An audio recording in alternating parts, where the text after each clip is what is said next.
But now it's time to welcome our first guest, Bill Johnson. Bill Johnson is a renowned market expert who has published 10 books on various financial topics, including options trading, single stock futures, and the Federal Reserve. He's the founder of OptionsAtoZ.com, a website dedicated to teaching the art and science of options trading, and he teaches financial risk management as an adjunct professor at Florida International University. Bill, welcome to the show. David, thank you for having me. Great to be here. So, you know, it's funny. We were sitting here just 3 months ago, a little bit more, in the month of August, and things were calm. And I don't know whether all of Wall Street was on vacation or asleep or what was going on. Volatility was really low. The VIX was really low. And all of a sudden, bam, here it goes. What's your overall take on the more recent market volatility that we've seen so far? Yeah, there's no question. Everything was going along smoothly. Then October 2nd hit, and it all just broke loose. But, you know, market volatility plays a role that it is creating enough risk to induce investors to take those investments. But whenever you're starting to look at fear and the downside, that's when people panic, and you're going to see those spikes in the VIX. Always happens, but they always come back down to that long-term average.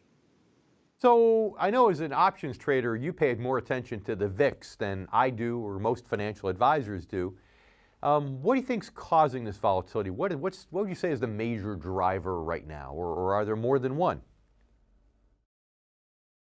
Well, I think there's always more than one, but for sure it's going to be the key headlines that we're seeing, trade wars, uncertainty as to what's going to happen.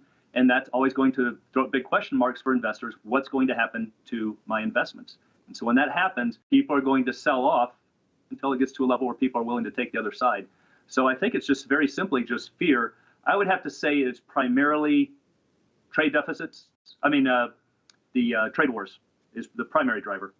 Now, it's interesting. I'd like to get your take on it. I've had people on the show that have said that we can win a trade war. We're winning it right now, as evidenced by the fact that our markets are down a little, but markets in China, stock markets in China, for example, are down a lot.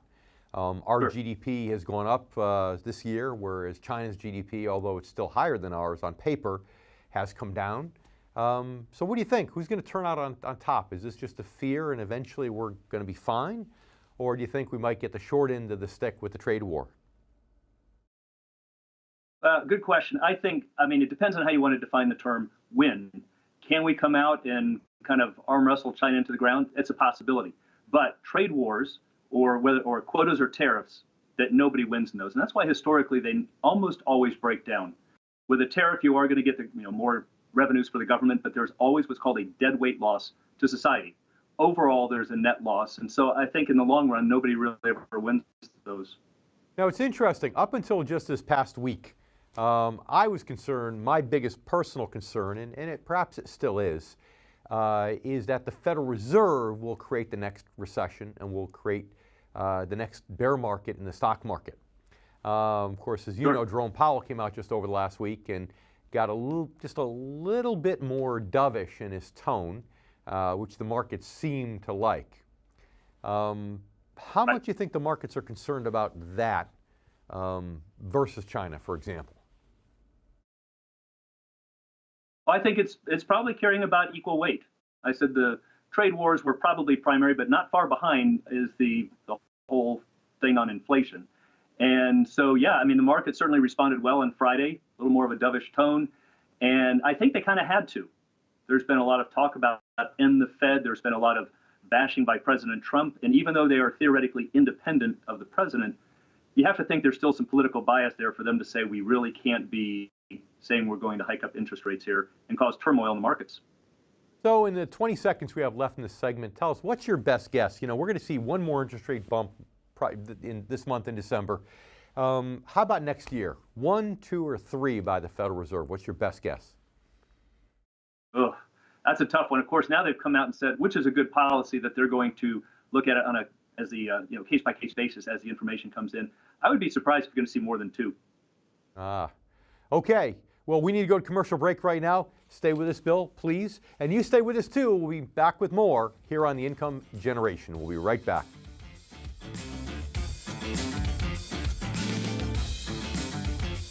Right now, it's time to welcome back Bill Johnson. So, okay. Thanks, David. we might get a couple of rate hikes next year. That'll put short-term interest rates right up about 3%.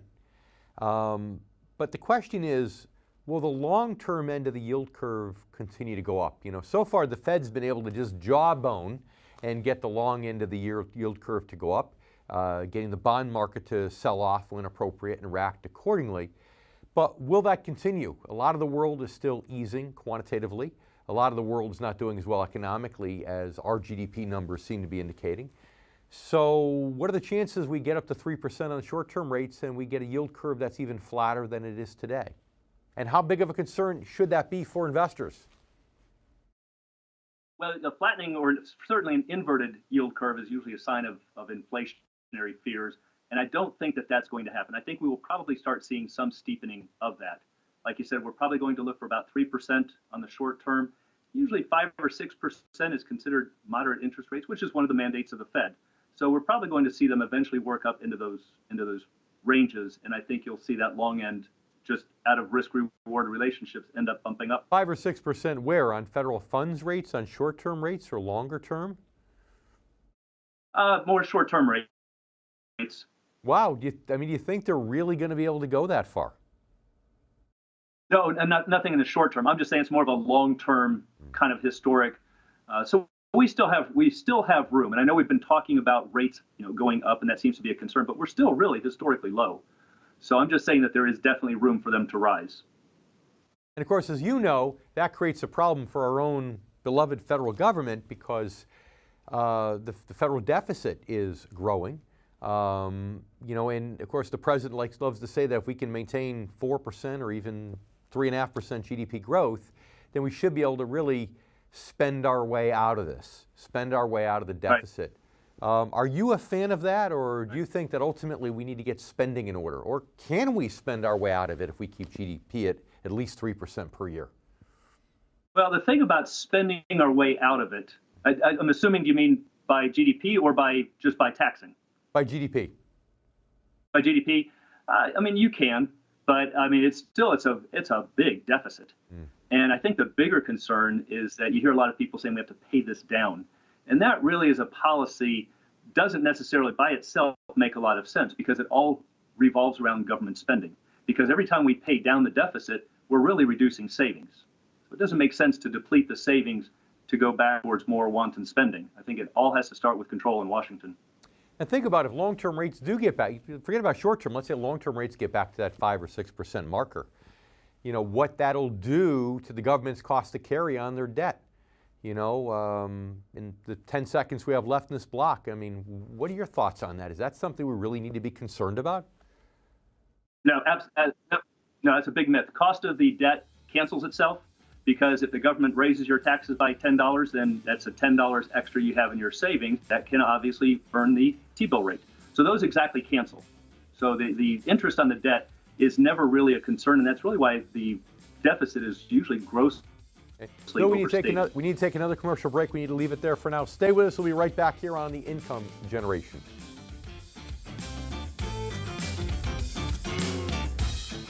Right now it's time to welcome back Bill Johnson. Now, Bill, you just said something that was caught me a little bit by surprise. You said, okay, if you have, if the cost to carry for the U.S. government goes up and the interest rates on their debt goes up as bonds mature and come due and then get reissued, that ultimately it'll mean that there's more interest that investors earn on bonds, and that'll generate more tax dollars. So essentially those tax dollars could pay the extra interest. Except I think there's a couple other factors I'd like to ask you about. Number one, the tax dollars don't cover all of the interest because the tax rate's never 100%, right? It covers part of the interest. And number two, how about those bonds that are held overseas? When interest gets paid to somebody, the Chinese government, for example, that doesn't pay taxes here in the United States. What does that do? How do they make up for that? Well, first of all, unless I misinterpreted the question, the interest, you can earn with the government, the same rates. Normally in the markets we can't. The amount that we pay for cars and credit cards and things isn't what we get at the banks. But you can certainly get the government borrowing rates by putting it into T-bills. So any type of interest on the debt is exactly created a mirror image benefit by keeping that same amount in your savings. So the interest on the deficit, it really should never be a concern. It's a mirror image for the consumer, assuming they don't spend the money, Right. correct? Assuming they take the money and they save it, invest it, and so on. But still, it's a net, you do agree it's still a net cost to the U.S. government at the end of the day, because even the taxes on that interest are not at a rate of 100%, correct? I guess if you're looking at it from the tax issues, but I'm just talking about the interest component of it. So the interest component really is a wash. So to make a policy to say that we've got to pay down the deficit because of the interest on that is really an absolute myth. That's not; those are going to cancel. Okay. But I think the size of the deficit is a different story. But you have to say then, is it a question of spending that we need by the government? So in the 25 seconds we have left in this segment, tell us, bottom line, for our income generation members, those over the age of 50, what do they need to know about managing their money in a volatile environment like today? Good question. Yeah, you've got to keep those positions hedged. You definitely need to, you don't want to let those portfolios grow and end up in another 2007, 2008 era and watch half of it get wiped out. So you definitely need to start keeping things hedged and change up those plans. I guess we'll have to have you back on the show sometime so we can talk about how you can actually use options to hedge, your area of expertise. Thanks for joining us, Bill. And you come back, we'll be right here with more on the income generation.